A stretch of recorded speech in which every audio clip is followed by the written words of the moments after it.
Warahmatullahi wabarakatuh.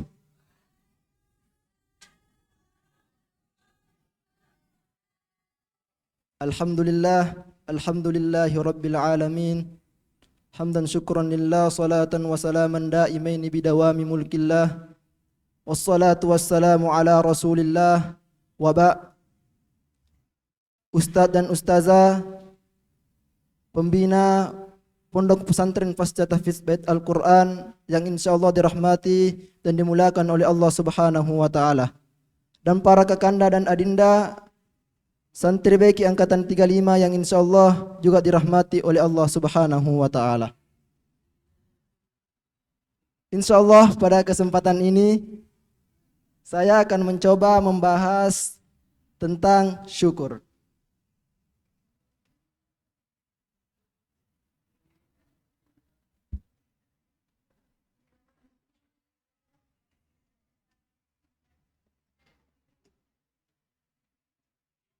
Asyukru.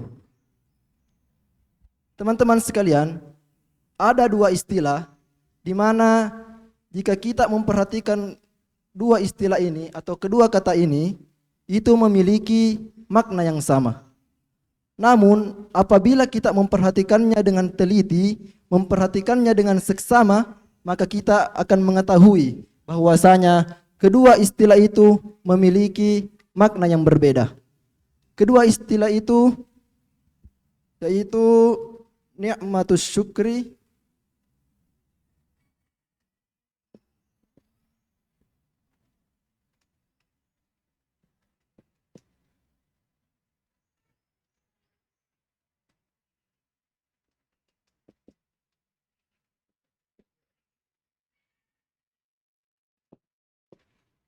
yaitu nikmat syukur dan syukur nikmat. Kita bahas dulu nikmat syukur. Nikmat syukur dapat juga berarti seseorang yang mampu untuk bersyukur itu telah memperoleh karunia dari Tuhan. Kenapa? Karena kita tidak bisa melakukan suatu perbuatan, suatu kebajikan kecuali kita berkehendak untuk melakukan sesuatu itu. Dan tentunya biiznillah, ada ridho dari Allah. Kemudian itu tadi makna nikmat syukur yang pertama. Kemudian nikmat syukur yang kedua yaitu kelezatan. Kelezatan yang dirasakan oleh seorang yang bersyukur. Memang dari segi bahasa nikmat itu memiliki tiga makna paling tidak.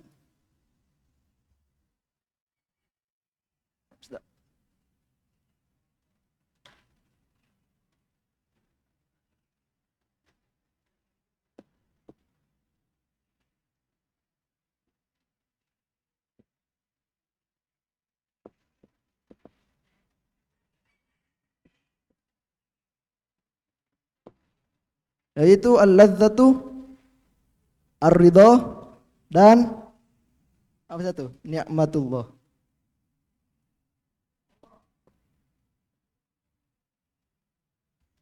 Nah, kita bahas dulu al-ladzatu. Nikmat berarti al-ladzatu.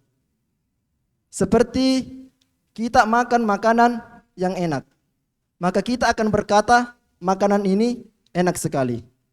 Seperti halnya masakan seorang istri kepada suaminya.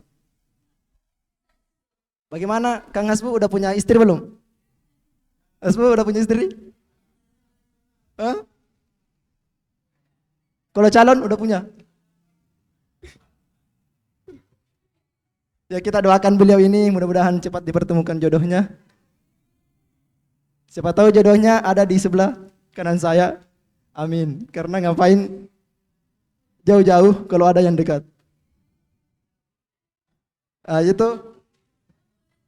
Itu kelezatan. Kemudian makna yang kedua dari nikmat yaitu ar-ridho, yaitu puas hati atau kepuasan.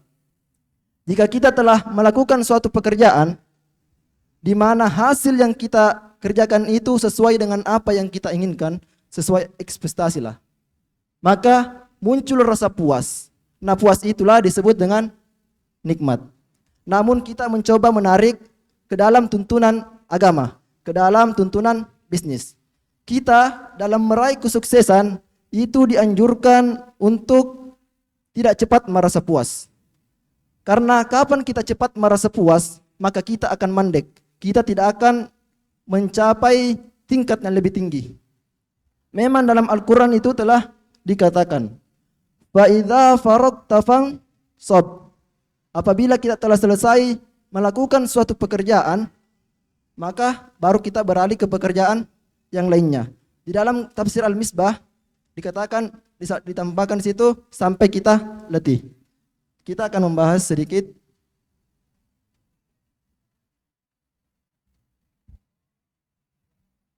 di dalam kitab tafsir Al-Misbah kata fansob.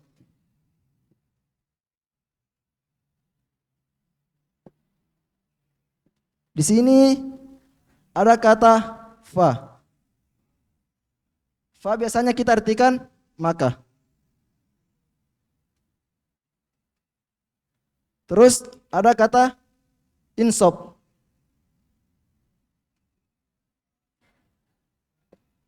Insob. Insob ini merupakan bentuk kata perintah dari kata nasobah. Nasobah ini di dalam tafsir Al-Misbah, Prof. Quraisyab mengatakan nasobah ini juga berarti menegakkan sesuatu dengan nyata dan mantap. Dari kata nasobah ini juga terbentuk kata nasibun.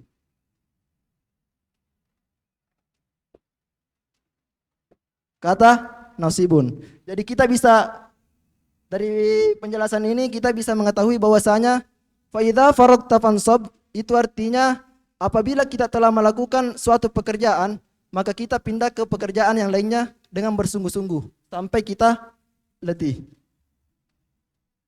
Itu yang kedua.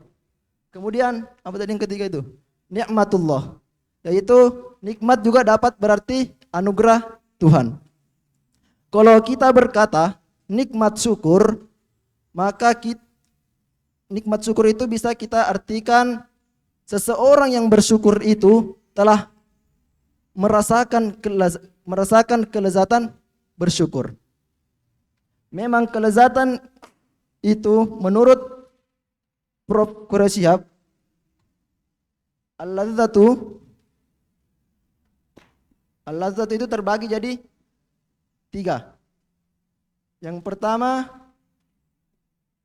kelezatan al-jismaniyah.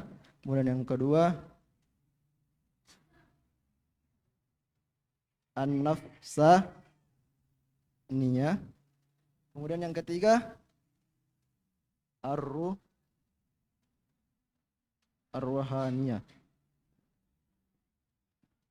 Kelezatan jasmani.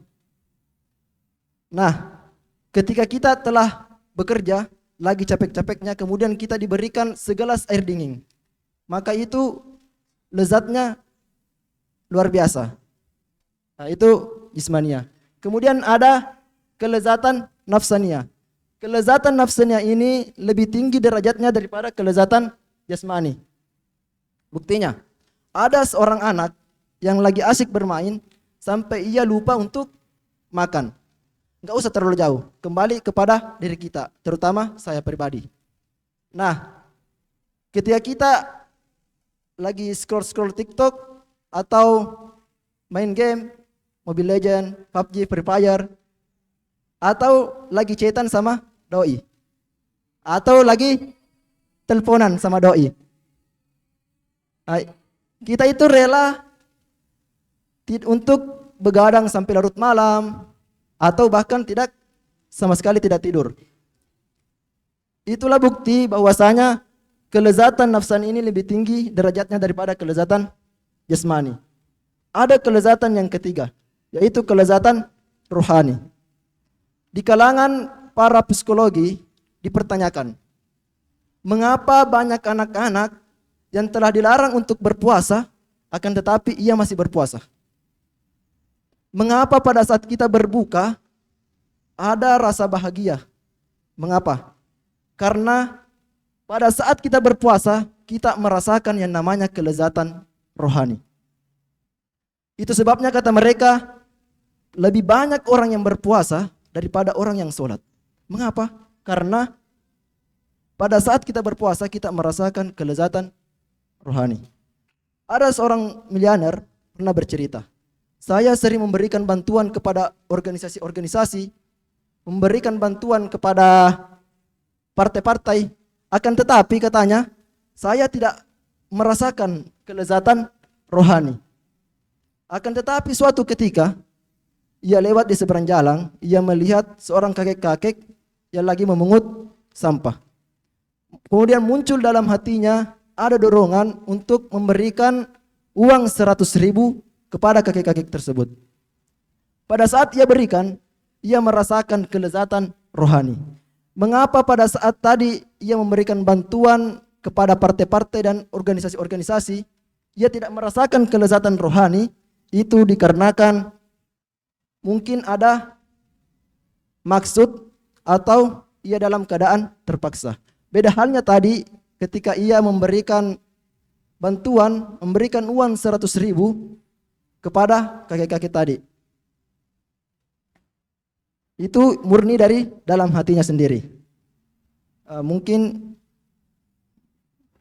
sebenarnya masih ada satu pembahasan tadi, yaitu wasyukur nikmah. Lanjut enggak? Enggak usah, saya apa? Simpel saja ini. Sebenarnya salah satu arti dari syukur itu apabila kita memberi, maka kita menganggapnya sedikit. Namun apabila kita yang diberi, maka kita menganggapnya itu sudah banyak. Agar apa? Senantiasa untuk bersyukur. Mungkin cukup sekian teman-teman. Sampai jumpa di episode selanjutnya. Semoga sukses selalu dan doa terbaik untuk kita semua. Pesan saya, jangan lupa bersyukur, karena apapun yang diciptakan Tuhan, dan apapun yang diciptakan Tuhan di persada bumi ini itu adalah nikmat. Namun terkadang kita tidak merasakannya karena terlalu sering merasakan. Nah, mungkin cukup sekian. Wa ma taufiq illa billah, alaihi tawakkaltu wa ilaihi unib.